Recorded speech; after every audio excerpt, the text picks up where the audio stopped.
probably twice the percentage of 10 years ago, certainly far more than 20 or 30 years ago.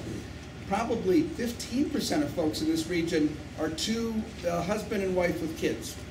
We live in a very different, you live in a very different region, we live in a very different America than what most of us grew up in. Among the implications, and this is not meant as anti-kid, I have two of them, but among the implications are that there are many more people who could choose to live in a city than at any time since the Great Depression. Many more of us could. Not all of us will make that choice, but many of us can, and some of us are. Which means that if you want to think about what real estate in this region maybe is going to face challenges in the next 20 years, it's not the South End. There's a great urban economist named Chris Nelson who's done some research a lot of people talk about, which basically says that in 2007, this country had as many sort of typical suburban houses as it would need in 2030, so big yard, that kind of thing, and half as much urban housing. So think of where the growth is going to come over the next 20 years, even though it hasn't for the last 40 or 50 years, and that's in part because of the demographics shifts I was just talking about. What that means is that since 2000, and particularly as we come out of the Great Recession, the real estate that's gaining in value, commercial real estate, is not office parks out in the suburbs, it's mixed-use walkable stuff in cities, the stuff that lagged for 40 years. It's really a complete reversal of the world most of us have known. To me, most interesting, there's a group called CEOs for Cities that wants to know, where do their workers want to live, because that's where employers want to go. And basically, this is Cleveland, Ohio. Well, in Cleveland, of all places, the more walkable your neighborhood is, the more valuable your house is today. Believe me, that was not the case 10 years ago, certainly 20 years ago. How many of you know what walk score is? If anybody ever wants to sell or rent an apartment, go know what walk score is, because walk score measures how many of the things you want to do in life you could walk to. Go to a health center, take your kids to daycare, go to church, go to a restaurant, whatever. The more you can walk to, the higher your walk score is. It turns out, in 24 metropolitan areas across the country, that each point increase in walk score translates into higher housing values in the neighborhood with a higher walk score. The South End would have a very high walk score. It doesn't happen overnight, it's not absolutely consistent, but it is a very strong national trend that's only existed in this country for 5, maybe 7 or 8 years. And then, in some ways, the most important opportunity for cities is young folks. It is folks under 35 who actually do the most moving in this country. We all think we move around a lot, but boy, do we move a lot more before we're 35 than after 35. This country is actually educating about half to 2/3 the number of sort of bright, creative folks that companies that are growing need. All those eds and meds jobs, we're not actually educating enough people for those jobs. The companies that need bright folks now care a whole lot about where those folks want to live. Many years ago, they all wanted to live, let's say, in Amherst or out in the suburbs. They still want to live in Amherst, but they don't tend to want to live in suburbs anymore. So when CEOs for Cities does surveys with these folks, 10 years ago, they all said, I want to go to Houston because I can get a job. Today, if you ask folks if they've got an education and they're under 35, none of them mention jobs. Most of them mention a place where I can live the kind of lifestyle I want. And that lifestyle is walkable, cool, edgy, diverse. It's very different than it was 10 or 20 years ago. And the more creative, actually the more valuable are, the more they want to find urban places to live. And they can't always afford a lot of rent, but they still want urban. And it's not on here, but just to give you an idea of how real this trend is and how applicable it is here, how many of you think of Detroit as a place you might want to move to? Okay, very good, thank you. Particularly if one of you is under 35. Okay. The percentage of college-educated folks, 25 to 34, in downtown Detroit and close-in neighborhoods in the last 10 years, most of the last 5 years, rose by close to 50%. The percentage in Baltimore, I was just in Baltimore, I said Baltimore's charming, but it's not San Francisco, rose by 66%. In part, these cities gain because they're urban, they're cool, they're walkable, they're edgy, and they're not real expensive. and now begin to think of a future that Springfield has, in particular in places like the South End, that it hasn't had for a long time. It's not automatic, but it's just something to begin to think about. And so as we ask you, we don't need to ask you if you want to do it, but to begin to envision your future, I think it's really important to begin with sort of data and what trends can you really build on. Well, in 1990, after I just said this won't be a surprise, if you ask people to list the top 10, anybody, they could be 19 and buying their first house if they were so lucky, or they could be 60 or whatever, or 70. But if you ask them what factors did they really pay attention to when they picked where they wanted to live, golf courses was #1. That didn't help Springfield very much. Homogeneity, that actually didn't help Springfield so much. Jump to 2011, this is everybody, not just people, kids from my perspective, people under 35. Now, main streets, and now begin to think Main Street, that is a main street. Diversity, diversity now is a plus in the marketplace for lots of folks. That's why Brooklyn is the new Manhattan, as we always hear. Living near work, and there is a concentration of jobs around here. And when you ask people where they want to work, and this is where it really begins to make a difference, they say the same thing. People used to want to work in a prestigious suburban office park. That meant they'd arrive. That does not sound like I've arrived to an awful lot of folks today. Today, I've arrived as some cool new office in town. And it's really interesting. If you look at where the kinds of jobs are forming that are happening in cities, they're not GE bringing 300 employees. That almost never happens. They're 20 little companies, each hiring 15 people because they're getting started, and they're looking for cheap space in a walkable location. When I was in Baltimore, Baltimore has the 6th fastest percentage terms growing downtown in terms of employment. All of those jobs are funky little startups that don't want to go to DC because it's too expensive, and they're really making a difference. So I'm just going to finish by talking about 2 projects we're doing that came to mind when we first began to think about the South End. They both suffered disasters, but they weren't a natural disaster, they were economic disasters. They suffered from extraordinary disinvestment. Everybody just left if they could. They're both actually in Columbus, Ohio. They're a couple miles from each other, and they're very different. So this is Wineland Park, and a lot of Wineland Park looks like this. Largest concentration of Section 8 housing in Columbus. Average kid in the Wineland Park Elementary School is there for 6 months because there's so much transition. So we were hired by a public-private partnership in the city to do a plan. I would say there's about $300 million of investment going into Wineland Park now, and this is all of 5 years later. There's a brand new supermarket that has replaced you'll use the term, what was a ghetto store. It was just a horrible store. That's developed to sort of create a village square. There is some new retail coming in, and instead of just being someplace you drive up to, it's designed for people to walk to so they feel like they're living in a community. And that is translating into some pretty amazing things. So this yellow is all the area occupied by existing houses. The white, it had just eroded away. Vacant lots, parking lots, brownfield sites. These blocks look just like, I was amazed, if you drive up and down from Main Street, they look just like the blocks here in the South End. There were all these sort of empty areas. We did a sort of an urban design analysis, vision, the same thing you're going to want to do. What kind of housing you want, what kinds of connections, what kind of public space, all that kind of stuff, which really matters.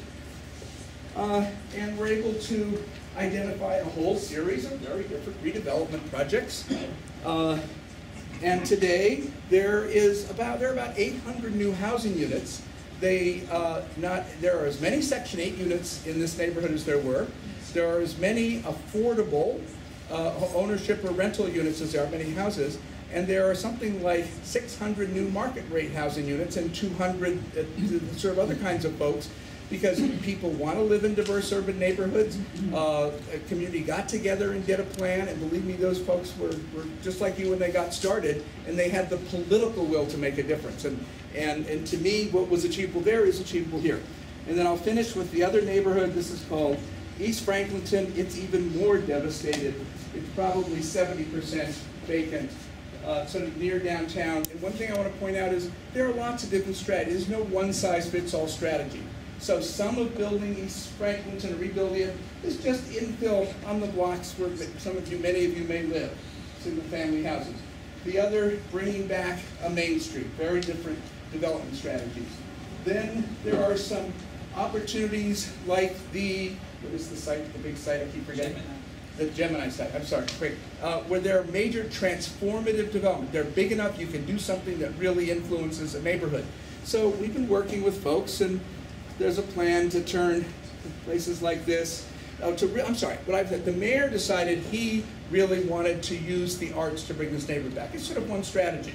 Doesn't mean displacing anybody that's there, but it means if you're thinking of retail or trying to get businesses in, it all can be, if you're kind of affordable housing, why not for artists, live workspace, etc. And artists move around a lot, so they're a good group to work with. So it's bringing organizations like this. This is something in San Antonio, Texas, where we're doing some work actually for the Housing Authority. It started as a little rundown bar that called itself the Pro Brewery, and has actually turned into this because they just kept building it. They brought in the arts, they made it really cool. It's in a really edgy neighborhood, but it's cool, and people will want cool today. This is another part of East Franklinton. Imagine now it's at the edge maybe to the park, a little ways up there. The idea of really using the park to create value and creating enough housing, actually creating density next to a park so people feel safe there. There are lots of eyes on the park, and you're taking advantage of a park. And this is a great place to create mixed income housing because you have an amenity that different kinds of people would like. Another piece of East Franklinton, we're started now working with a couple of organizations that want to develop artist housing because they're out there, they can get money to do it. It's a way to get started, and they network really well. And then there are other areas for infill housing, just to fill the empty lots in the neighborhoods. This is what makes sense. This is a neighborhood for everybody. And we're now doing the development planning. There's a developer doing this piece, and an RFP is about to wrap for that piece, so things are moving ahead. But again, it's a community coming together around a vision and understanding the opportunity the future has that's unlocking some pretty, actually, rapid change. And finally, Larissa said, you talked in your visions about managing yourselves. It is managing yourself and organizing yourself as a community, a business improvement district, or whatever, that really makes a difference, because you're going to create a vision, you won't all leave and then decide you're going to all do your piece of it for the next 10 years.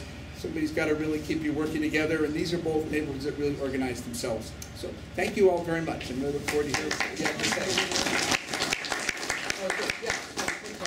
What's the economic growth projections for Springfield and economic growth, disposable income growth? Just wanted to know that data. Not as well as I should. I do know a couple things. That population, that households have grown faster than they've been growing while population's been stagnant. A lot of it has been lower income, but there's been more mix recently. And I know something about the kinds of jobs that are coming here. One reason I think it's actually, okay, then we'll turn the floor over to you. One problem with looking at projections in 2011 is that a lot of them are based on the way the world worked from 1990 to 2010. So they tend to underestimate job formation in cities and disposable income and things, because a lot of the trends that are pro-city just started really happening the last 10 years. That said, we will definitely have that information for next time, and we can put it up on the website. It's a good question. So thank you all very much. Okay, just wanted, before we break up, I want to ask Amy, who's from Goody Clancy, just to talk a little bit about, just go over what we're going to do in the small groups, and she'll point out who the facilitators are, and then we can start, and you guys get to talk. We can put you all to work. So we're asking you to focus on 3 different things tonight, and the first one is a vision and goals exercise. You've done a lot of planning in the recent past, and we've been mining those reports, understanding what the goals were, what the visions were, where you wanted to be in the long term, the goals, the steps you wanted to take to get you there. And we've tried to extract from those a summary of what the big ideas were, big picture vision, big picture goals. We want to make sure we have that right.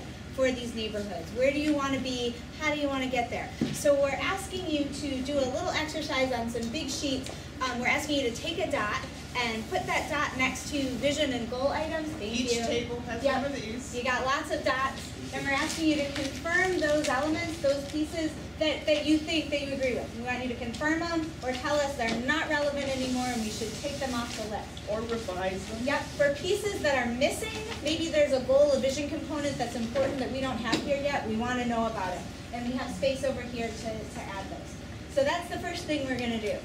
The second thing we're going to do is we're going to ask you to think about what's next. As you rebuild from the tornado, how can you be advancing those goals, advancing that vision, moving toward where you need to go? So we're asking folks to think about needs and opportunities for Metro Center and for the South End. And we're asking you to think about them in a couple different ways in terms of living in the Metro Center South End. What are the needs and opportunities in terms of housing, retail services, those things that make neighborhoods great places to live? In terms of working in these areas, what are the things that would support these areas as great places to work? Third is visiting and having fun in the Metro Center South End, entertainment, recreation, things like that. Fourth part is about getting around, and we think that pertains to walking and bicycling and as well as driving. So what's important here? What are the needs and opportunities that need to be part of this effort? And finally, green places and sustainability is the last piece there. And then we're going to make you do the hard part at the very end. We're going to ask you to prioritize. And we're going to ask each group to come up with their 3 to 5 priorities in terms of needs and opportunities. Where should these communities, where should these neighborhoods be focused most moving forward? Does that make sense, broadly speaking? And we'll have a facilitator at each group to walk you through this. And then at the end, we're going to ask each group to nominate someone to report back so that everyone can hear what all the other groups have said.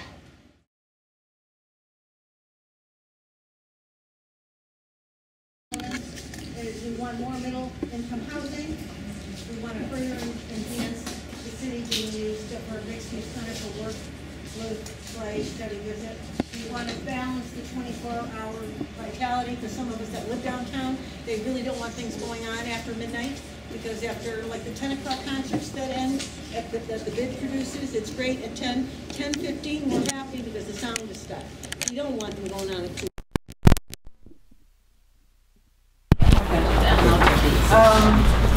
Historic and visual enhancements, and we'd like to build wealth downtown.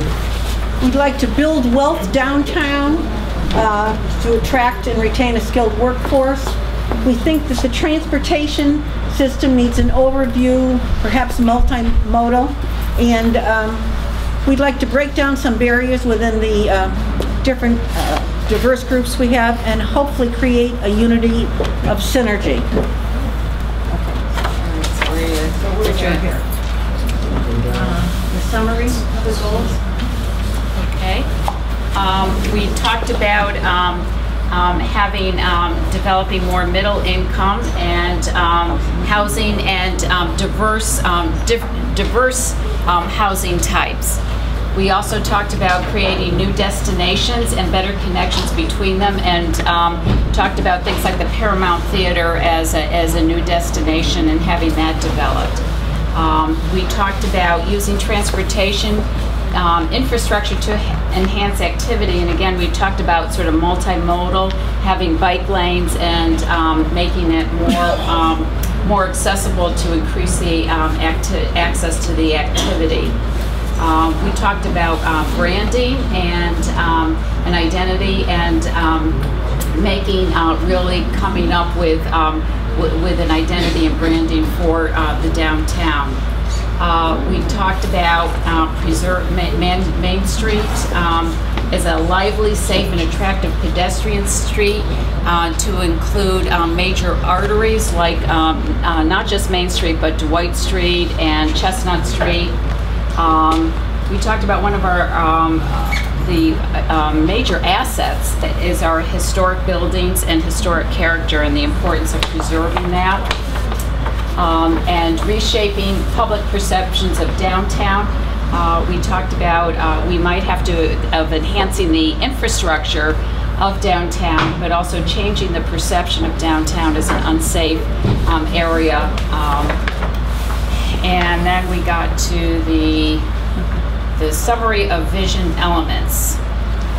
And right, we talked about the South End as an international corridor, that we talked about building on our assets of the diversity of the South End, and that the South End could really be an international corridor that consisted of restaurants, sort of mini supermarkets, mini ethnic supermarkets that could become places where people could go to get different ethnic foods, and also to, again, promoting the ethnic diversity in the arts and the culture, not just with food and restaurants, but also with entertainment and arts and culture. What did we miss? Anything? Okay with this. How was that? Is the group? It was brilliant. Did we capture it?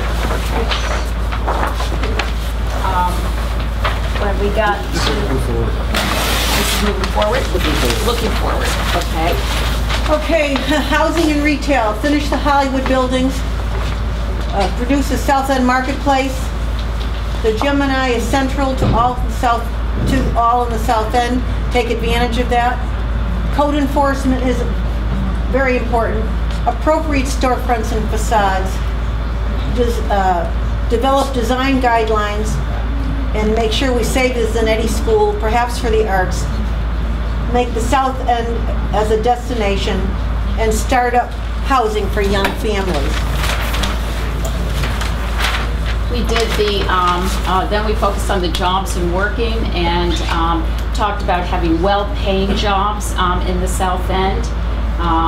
That we talked about bringing fiber optics beyond Union Street. Right now, it all goes up to Union Street, and to go beyond as a way of, and that led into a discussion around the incubator spaces, that using some of the space down here for incubators.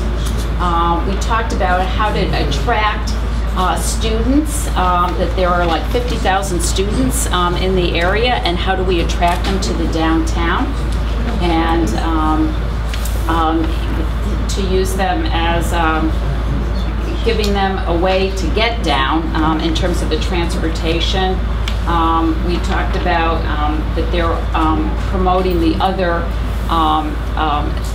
assets that are in the community, like museums, promoting entertainment. We talked about growing the innovators. Again, that relates back to some of the incubator spaces.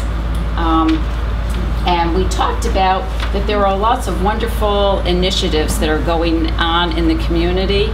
And there have been some that have been started and failed, and we talked about that it's because there's been a lack of synergy, that there are like these individual, unconnected, isolated initiatives that have been helpful, that have been very good, but because they exist alone, without any existing supports or structures, it's very hard to sustain them. So the importance of synergy, and it really goes back to having that master plan, so that it's not just one little thing that's happening, but it's part of a much grander scale, and that several things are happening together. Thank you.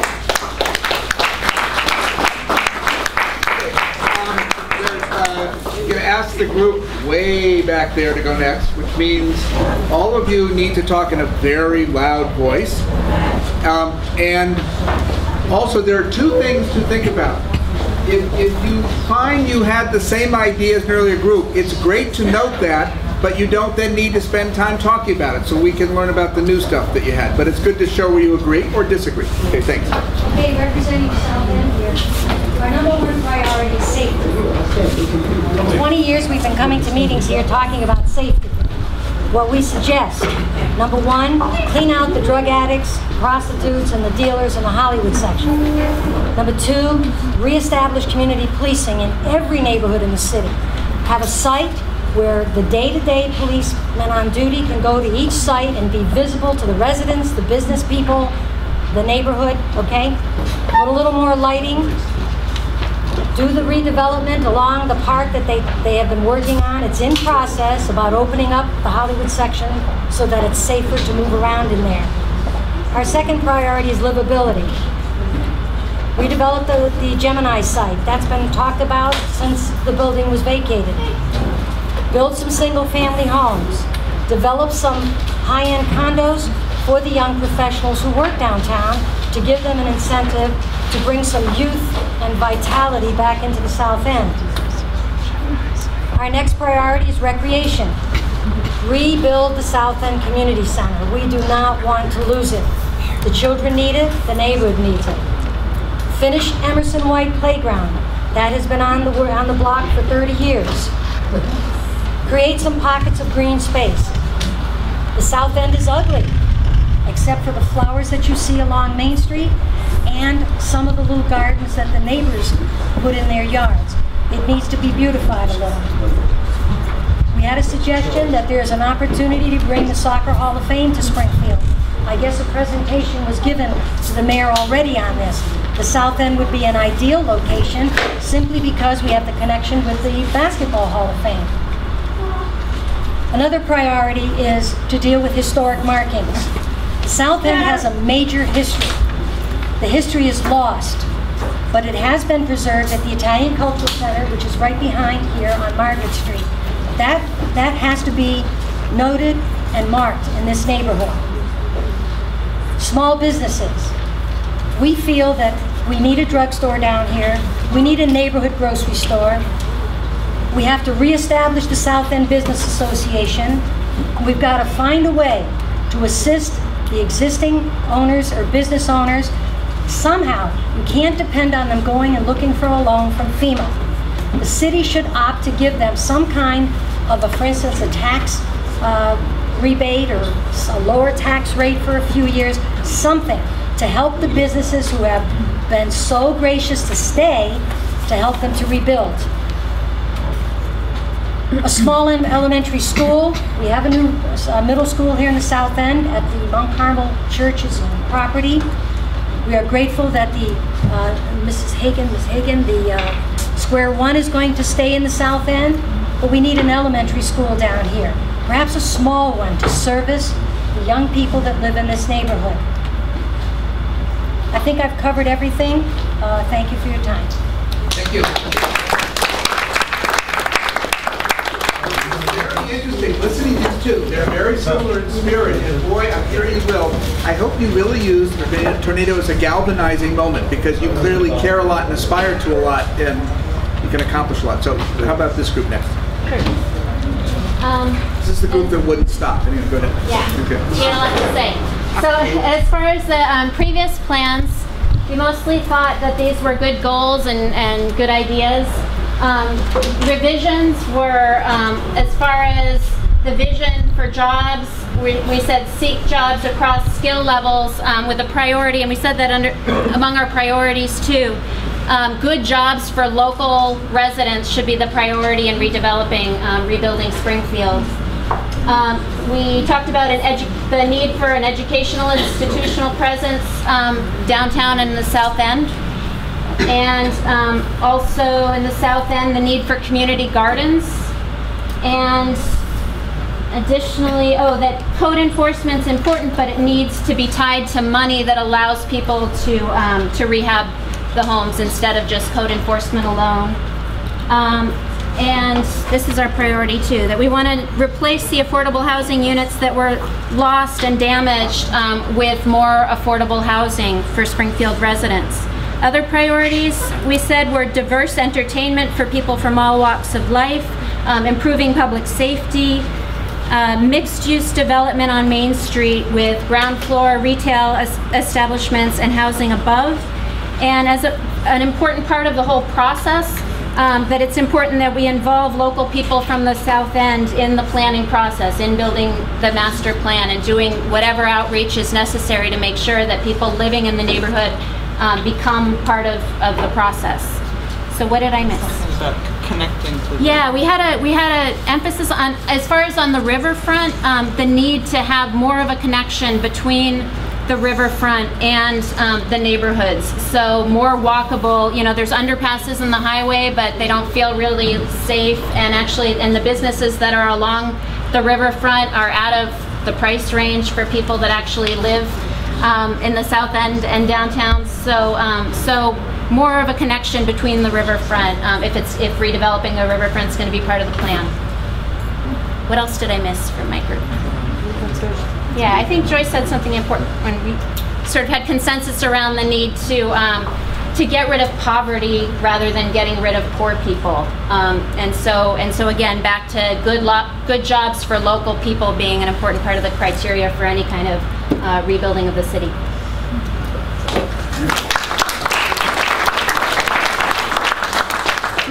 Just keep clear attention. Education and training go with the good jobs. And secondly, there's an underpass in Chicago along Grant Park, along the lakefront, that people were scared to go through. It was turned into a work of public art that used light and art and told the story of the history of that area. And now people choose it as their running route and bike route. So you can do great things. Okay, how about that group, wherever you may be at this point? Okay. We're right here, Dave. Okay. Thank you. I'm Tom Harrelson, and great to see some folks that I haven't seen in a while. I want to thank Amy, first of all, for being the facilitator at our table, but also being a very patient and great manager of a vibrant, diversely inputted process here. And we've come up. We actually thought that we'd jump the process and literally put it on a map to make it easier. But to start, let's take it over here. Yeah, let's take it over. I don't know if these people can't see that, but anyway. A lot of this will sound repetitious only because there are a lot of consistently good ideas, but a safe haven for kids in the area is very important. As is a relationship of facilities where density of space, as was mentioned by David early in his presentation, could equal or be similar to safety, and the relationship of parks, schools, community centers. The elimination or improvement, at least, of the Hollywood section, which has been a challenge to the south, to much of the neighborhood in the South End for some time. Grocery stores, pharmacies, been mentioned, and really came as well to a large supermarket that could encompass all of those opportunities. The restaurant and movie theater idea has been mentioned here, but more restaurants, more movie theaters, and more diversity of retail, and the relationship of that diversity with office space and more development of office space. But one of the points that I think Laura mentioned that was the cultural aspect of the neighborhood, and maybe it was mentioned in the other presentations, Judy may have mentioned it. The history and culture is very important, not just for the Italian culture and history of this neighborhood, but in other cultures. And there may be a relationship, and that's a real good selling point as well from a standpoint of development long term. The safety of the community and the policing is critical to the future, critical now and to the future. But particularly too, the South End used to have, as I recall, a substation, a police substation, and that's very, where Rose? Right there, thank you.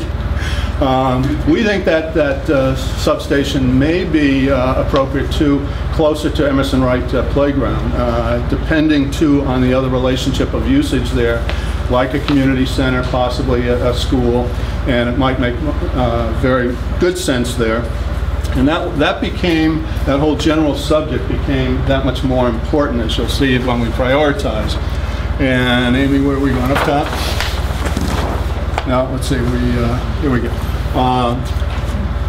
The senior center obviously is a very important aspect of the integration of other uses in the neighborhood too, as well as attracting young professionals. And the attraction of young professionals could involve some of these other aspects too, like office space, diversity of housing, But a clean neighborhood became an overriding concern. The more people mentioned that and talked about it, and that's been mentioned before, it's that much more important. And better screening of tenants, particularly of apartments and other housing. And I can't even read my writing here. The code enforcement item was relative to that code enforcement for existing housing and future housing is that much more important. So anyway, we tried to prioritize those. We did a good job. The one that came out on top seemed to be, again, and consistent with, I think, other presentations, is a clean and safe neighborhood or area, generally, with diversity of retail being extremely important. And that would include the restaurant ideas as well as not necessarily all commercial, but some non-commercial use too that is similar to retail. Community center next to Emerson Wright Park, off of Howard Street, moving away from Howard Street, became very important. Yeah, we noted here there were an animated debate about the proper location for the community center. So we had a couple locations noted because we couldn't come to consensus on where, but everyone agreed that that was a really important thing. The park versus Howard Street. Yeah. Access to the river, again, mentioned, and the access and walkability. Obviously, the challenge of the interstate highway and the railroads is something we've lived with. Other cities have dealt with that. David mentioned Chicago as an example. Boston certainly is a very close example as well. And that prioritizing doesn't suggest that any other items are less important, but that was a collective input from this group. So thank you very much. Yeah. Do we miss anything? Did we miss anything? Thank you all very much. Thanks, Amy. Thank you very much. Okay, we have one group to go. I got a good leader. This is a guy who used to run a prison, I learned. So.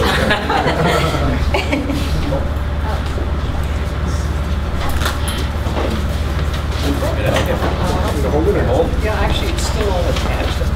Yeah, maybe fold it. I'm John Ramsey from the Springfield City Library, and it just so happens that our big thrust right now, we developed a nationally awarded strategic plan, and our thrust is a brighter future for Springfield today. And that is going to inform everything that we're trying to do, because we began our whole process looking at the community, not starting with the library, but trying to meet community needs and see how we can fit in. So I'm very excited about this whole process, and I'm glad we can be here. We had a very animated group, a lot of people, most of whom seem to have left. I don't know what that says. They left in a good hand. Yeah, right, that must have been it. It's a statement of confidence. Good. Okay. I think a big thrust of what we came up with was the need for something to be inviting to people as they enter the city.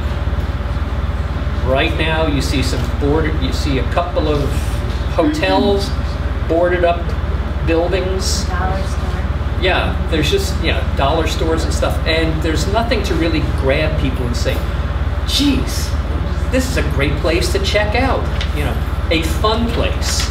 So I think the gateway to the city, or the gateways to the city, have to have something that spark interest, okay? And fun is, I think, a great word to capitalize on. And let's have this not be a city of crime and fear, but be a city of entertainment, fun, learning, all of those kinds of things. But you have to market that, and you have to make it seem not what it is right now as people enter. So that was a big thrust of our group.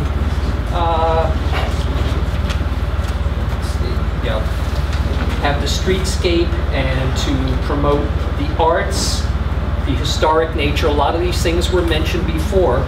We even had, apparently, the Soccer Hall of Fame is looking for a new place. Maybe that could be something we consider. Add the South End Community Center to it. Yes, that's right. A lot of discussion about the South End Community Center, as I think everybody did. Housing opportunities, and something that guides people as they enter the city. It'd be great if they could walk around, but at least something pointing to different destinations right as you come in. You know, not just it's a city like any other city. Have it be special.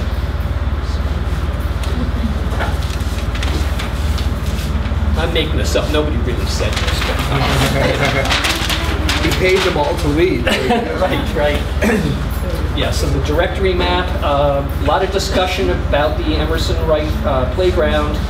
One idea that we had was, or that was raised, was have it be a real destination, and the idea was to have the left field represented by a replica of the Green Monster, and right field representing Yankee Stadium. So there it mixes it up a bit. And I'll never tell you all in public that I'm from New York originally. And yes. Columbus Avenue needs help. And one question, what happened to a hotel that was proposed for there? Well, financing. Yeah, a lot of that winds up being the answer, but I think what this whole effort is trying to do is achieve some outcomes and not just another plan to shelve. So I think that's what I'm hearing, and the folks I met with today at the library talked about that. A place you want to live in, establish more market rate housing, attract diverse population, younger population who want to live, as you said earlier, David, someplace cool. Has to be safe. Use some of the second floors above businesses for housing. Get people involved and living in the city. A lot of discussion, I think it came up as well, about community gardens. First of all, there's a great need for a diversity, not of only the people here, but the food opportunities. And this gives people that kind of opportunity to grow. I know at our newly reopened Mason Square Library, we had a garden that people planted. And I was just there a couple of days ago. There's still some tomatoes out there, but I left them. And the riverfront needs, I guess it used to have a floating dock. I don't know. Somebody said it. They left. Okay.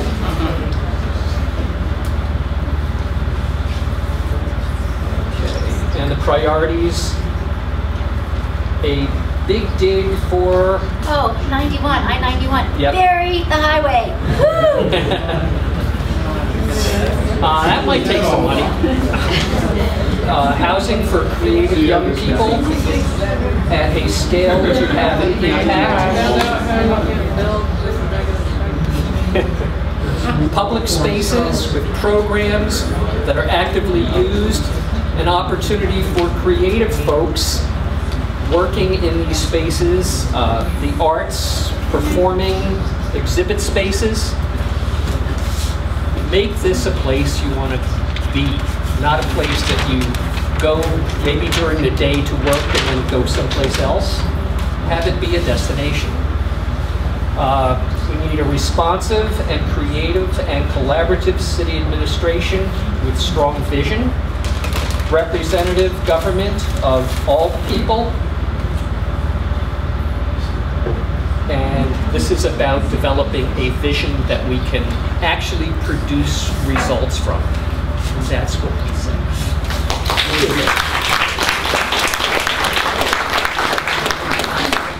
Okay, I'm just going to say about a minute's worth of stuff and then remind Larissa that she's going to come up and tell us what's next. First of all, I'm going to say it was really wonderful to do this with everybody tonight.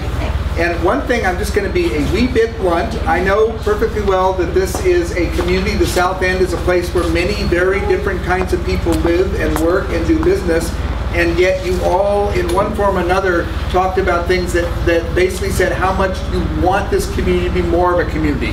Nobody tried to say somebody shouldn't be part of it. You just said you wanted more, probably just about everything you got. It was about crime. You talked about safety, so you could be out in the street running into each other, about retail, so you had places that brought you together. You talked about more housing options, so there could be more kinds of people here, etc. And then there were two things that really struck me in the last piece that sort of kind of summed up. You opened your talk about if there were a sort of a gateway use that really showed people here. Well, we walked, is it the Red Rose, is the Italian restaurant? We walked by it. If you could just put a great big screen outside and broadcast the video of what's going on inside, it was teeming with people. They were all laughing and talking. I've got a photo. We'll put it in our next presentation. The life was inside, but boy, is that a place people would want to come to. It's a great gateway, because a gateway is about the spirit of a place as well as the physical place. That's right. And you have the spirit. That's right. The last thing I want to say, where's Bobby, because I don't know if she should hear this. When we started working in New Orleans to do a master plan, it wasn't clear to me, we kept saying, is this ever going to pass councils? And we felt it needed to get a unanimous vote, because otherwise it would be a community violent against itself. There were a lot of race issues in New Orleans that weren't resolved, and other problems. And about halfway through the master planning process, it's as if a bunch of lights went off and people said, we're going to own this. We are going to make it happen. They didn't have the most competent city government at that point. They had a mayor who was missing in action. And they decided, we're going to own that, and things are really happening. It is not a paper plan. All the work that Bobby did and her firm, that we work with them, are not paper plans, hopefully because of what's in the plans, but basically because people just got up one day and decided, this is our plan and we are going to make it happen. We're going to elect a mayor who will make it happen. We're going to stay organized. We're going to advocate. We're going to work with each other, something they hadn't always done, and make it happen. And you certainly sound like you've been doing it, but you want to do a lot more of it, and I hope that continues. So thank you, and Larissa's comments. Thank you very much. Evaluation form, which we encourage you to fill out and leave before you leave. There is a citywide meeting that really is looking at all the 3 districts and sort of looking at the broader ideas on Saturday. And Bobby, where is it located? Saturday at the Mass Mutual Center at 8:30 in the morning. So go to sleep early on Friday night so you can get up, and it's a chance to really take a look at what happened in each of the meetings earlier this week, but also think about what is the citywide vision. How can we get everybody from Springfield singing the same song about what you want this city to be? So please join us on Saturday at Mass Mutual Center, Ballroom A upstairs. There'll be signs pointing you in the right direction. And then the next meeting for District 1 will be here, November 17th, where we'll bring some alternatives and ideas for you to react to and tell us what you think. So thank you very, very much. Now go home. Thank you.